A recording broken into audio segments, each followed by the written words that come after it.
सियालदा कोले मार्केट के सामने बैठक खाना बाजार है। ये बैठक खाना बाजार है। अब मुझे आप ये बताएं कि पश्चिम बंगाल में विधानसभा चुनाव होने वाला है। 2026 इसी साल में चुनाव होना है, 5 राज्यों में और भी होने हैं। लेकिन पश्चिम बंगाल में जब से मैंने शुरुआत की है चुनावी दंगल की, किसी ने अब तक मुझे क्लियर नहीं बताया कि पश्चिम बंगाल में होगा क्या। एक्चुअली सब लोग सहमे हुए हैं और डरे हुए हैं। यहाँ के जो बाहुबली तानाशाह चल रहा है, इसके लिए सब सहमे हुए हैं और डरे हुए हैं। बाकी तो आप पब्लिक के ऊपर छोड़ दीजिए कैसा क्या होगा। तानाशाही किस टाइप की तानाशाही, ये भी जानना चाहती हूँ।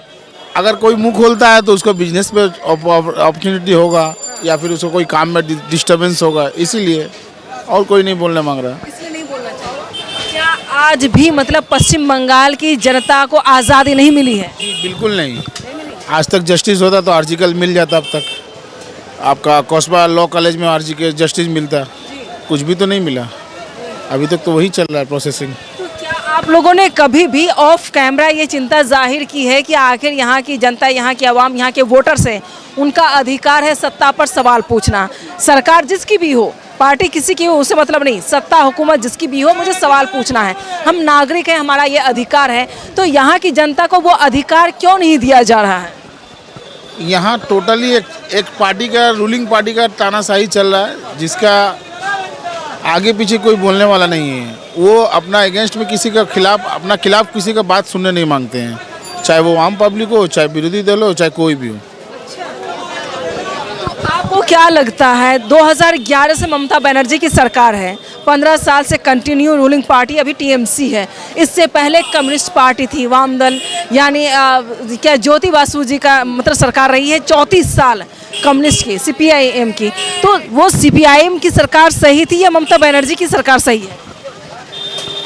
देखिए, उस समय में ऐसा दंगल राज नहीं था। इस समय जो दंगल राज चल रहा था, उस समय दंगल राज नहीं था। उस समय लोग, तभी तो 34 साल वो लोग राज किए, पब्लिक उसको सपोर्ट किए, जिसके लिए दंगल राज नहीं था। अभी पब्लिक यहाँ चारों तरफ से, चारों दिशा से घिर चुके हैं। नहीं, क्या घिरा हुआ? आप नाम किसी का ना लें, मैं समझ सकती हूँ, क्योंकि मैंने कंटिन्यू बात करी, मुझे समझ में अब आ चुका है। आप इनडायरेक्ट वे में बताएं कि किस बात को लेकर सहमी हुई है लोग। देखिए, यहाँ पर ना कोई जॉब है, ना कोई शिक्षा है। आप शास्त्र का बता रहे हैं तो शास्त्र भी उस तरह का हालत नहीं है। सिर्फ बाहर से ही स्ट्रक्चर बना हुआ है, अंदर से कुछ नहीं है। सब पैसा का खेल है। तो यहाँ पर बेरोजगारी ज़्यादा है। अच्छा, यहाँ पर फैक्ट्री वगैरह, हालांकि ये फेमस, सबसे ज़्यादा बेरोजगारी बंगाल में है, जो कि आने वाला आप प्रीवियस देखेंगे, हिस्ट्री उठा के देखेंगे तो India think today, Bengal think today, India think tomorrow, ये पहले होता था। बंगाल नंबर तीसरे नंबर में आता था शिक्षा के मामले में, अभी बंगाल नंबर 11 नंबर में चल गया। एजुकेशन पूरी तरीके से कोलैप्स है एकदम जी। एजुकेशन मामले में हम लोग को शिक्षा मंत्री तो अंदर में ही था। अब ये तो साबित हो गया, तो उसमें भी तो कोई चार्ज नहीं लगा, कुछ हुआ नहीं पार्टी लेवल से कुछ। अच्छा, जैसा कि आपने बताया पश्चिम बंगाल में लोग जॉबलेस ज़्यादा हैं, एजुकेशन नहीं है, और क्या मुख्य मुद्दा है यहाँ का? यहाँ देखिए, मुख्य मुद्दा है काम, बेरोजगारी। सबको बेरोजगारी चाहिए। यहाँ पर हिंदू मुस्लिम में कोई फैक्टर नहीं है। यहाँ सब भाई बहन रहता है। लेकिन यहाँ मेन रोजगार है, काम चाहिए लोगों को। अब यहाँ का कोई भी आप पढ़ाई का एजुकेशन, मैं खुद एजुकेशन पर्सन हूँ। मैं हाई सेकेंडरी पास करके अभी देखिए ये धंधा करके बैठ रहा हूँ, कोई काम नहीं है। तो जिसके वजह से अगर काम नहीं मिलेगा, यहाँ का पीपल अगर एजुकेशन ले रहा है, अगर वो डिग्री ले रहा है, तो दूसरे स्टेट में जाकर उसको बेंगलोर जाने पड़ रहा है, कि मुंबई जाने पड़ रहा है, महाराष्ट्र जाने पड़ रहा है, दिल्ली जाने पड़ रहा है, वहाँ काम के लिए। अच्छा, जैसा कि आपने बेंगलुरु की बात करी, बेंगलुरु तो हब है। बेंगलुरु हो, केरल हो, महाराष्ट्र भी है। महाराष्ट्र में बेरोजगारी है, ऐसा नहीं है महाराष्ट्र में नहीं है। देश के हर एक राज्य में बेरोजगारी है। जैसा कि आपने कहा कि सबसे ज़्यादा बेरोजगार पश्चिम बंगाल में है। क्या कारण है? यहाँ पर जूट की फैक्ट्री सबसे पहले यहीं बनी, रेलवे स्टेशन यहीं पर है। देश का दूसरा सबसे बड़ा रेलवे स्टेशन है सियालदा रेलवे स्टेशन, जहाँ पर हम लोग अभी मौजूद हैं। इसके बावजूद यहाँ की जनता, यहाँ के लोग परेशान क्यों? देखिए, आप जो बताए जूट फैक्ट्री थे, वो जूट फैक्ट्री थे, अभी नहीं है, ऑलरेडी बंद हो गया, क्लोज हो गया। आप डनलॉप फैक्ट्री देख लीजिए, वो भी क्लोज हो गया। आप बैंडल का फैक्ट्री देख लीजिए, वो भी क्लोज हो गया। तो इस गुड़ भी तो बहुत ज़्यादा होता है यहाँ, उसको लेकर कोई फैक्ट्री है जी? गन्ने की खेती होती है यहाँ, तो फैक्ट्री वगैरह है कि नहीं? गन्ने की खेती की फैक्ट्री यहाँ खुद ऐसा कुछ ज़्यादा नहीं है। जूट की फैक्ट्री है नहीं, कोल्ड स्टोरेज है, लेकिन गन्ने की फैक्ट्री नहीं है इतना। अच्छा, पश्चिम बंगाल को बंगाल में सबसे ज़्यादा जूट और राइस का उपजार ज़्यादा है जी। पश्चिम बंगाल को अगर डेवलप होना है तो कौन ऐसे 5 काम हैं जो सबसे ज़्यादा सरकार को फोकस करना चाहिए? 5 काम। सबसे पहले शिक्षा, उसके बाद दूसरा काम आता है बेरोजगारी, उसके बाद तीसरा काम आता है नारी और सुरक्षा जी, सेल्फ डिफेंड, करेक्ट, बिल्कुल। यहाँ पर आपको, यहाँ पर हमारे मुख्यमंत्री, माननीय मुख्यमंत्री जी बोलते हैं कि लड़कियों को 8 बजे के बाद घर से बाहर नहीं ले। कौन सा स्टेट में है? क्यों लड़कियां क्यों नहीं निकले 8 बजे के बाद? मैं नहीं जानता, ये सीएम को पूछना पड़ेगा मुझे, सीएम से पूछिए। यहाँ लड़कियों की सेफ्टी पर सरकार ध्यान नहीं दे रही है। जी बिल्कुल, आज अगर ध्यान देता था कौसबा लॉ कॉलेज में वो लड़की अभी तक नहीं होती। उसके देख के और भी कोई जो पीड़ित लोग हैं वो लोग जो कर रहा है, वो लोग को तो उत्साह मिल रहा है, वो लोग को तो जान रहा है कि मेरे पास कुछ होने वाला नहीं है। लॉ और कॉलेज सब घाट चुका है वो लोग। तो आपको लगता है कि जैसे देश के प्रधानमंत्री कहते हैं बेटी सुरक्षा, और हर रोज़ चाहे उत्तर प्रदेश में हो, आपके पश्चिम बंगाल में हो, हरियाणा में हो, राजस्थान में हो, गुजरात हो, महाराष्ट्र हो, हर एक राज्य में बेटियों के साथ गलत हो रहा है। कहीं बलात्कार हो रहा है, कहीं हत्याएं हो रही है। अभी 16 साल 18 साल का एक लड़का हो, उसको मतलब न्यूड करके, नंगा करके उसको पीटा गया, लंदा है लड़का।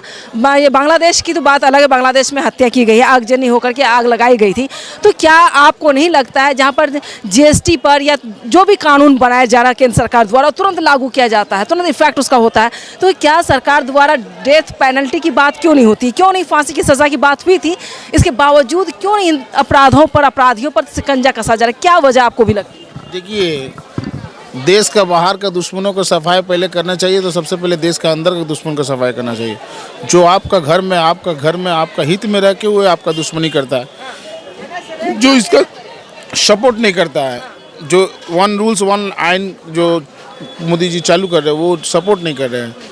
और देश का बाहर में जैसे इधर ये जो बांग्लादेश में हुआ, जो जिसको जिंदा जला दिया गया, मैं वो धर्म और जाति की भी सिर्फ में नहीं जा रहा हूँ, मैं इंसानियत के नाते में शर्मसार बात है, बहुत ही गंदी बात है ये, बहुत ही शर्मसार कि किसी इंसान को आज भी हम लोग 20वीं सदी में जी रहे कि या जिंदा जला दे रहे हैं।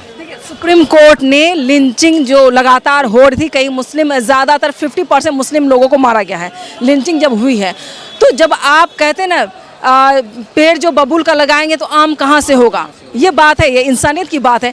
आखिर सुप्रीम कोर्ट ने कहा था कि लिंचिंग पर रोक होनी चाहिए। आप देखते हैं कभी मस्जिद के सामने नारे लगा रहे हैं, कभी क्रिसमस डे के टाइम में आप देखे हैं उड़दन कर रहे हैं, लोग तोड़ फोड़ कर रहे हैं।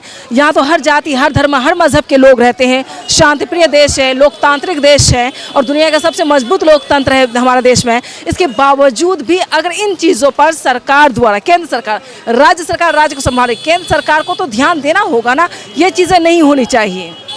मैं केंद्र सरकार से बोल रहा हूँ कि अगर इस चीज़ में अगर होना चाहिए तो किसी भी जाति और धर्म निरपेक्ष में राजनीति ना करें, आप धर्म निरपेक्ष हैं, किसी भी धर्म विशेष को आप मान्यता ना दें।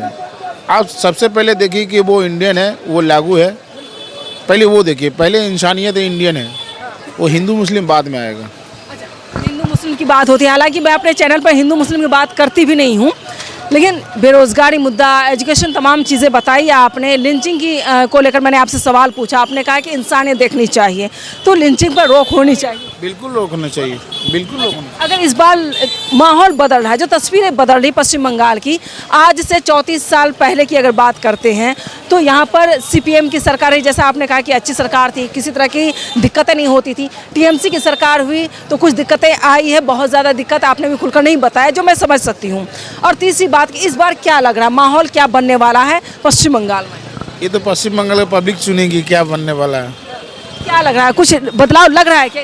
देखिए, ये अभी तक मोड़ बता नहीं सकते हैं कि किस मोड़ पे जाएगा, लेकिन ये कह सकते हैं कि अब तक सेकुलर बात होती थी, अब हिंदू मुस्लिम वाली भी कुछ बात होने लगी है। हाँ भेजी, भुनाने की कोशिश की जा रही है।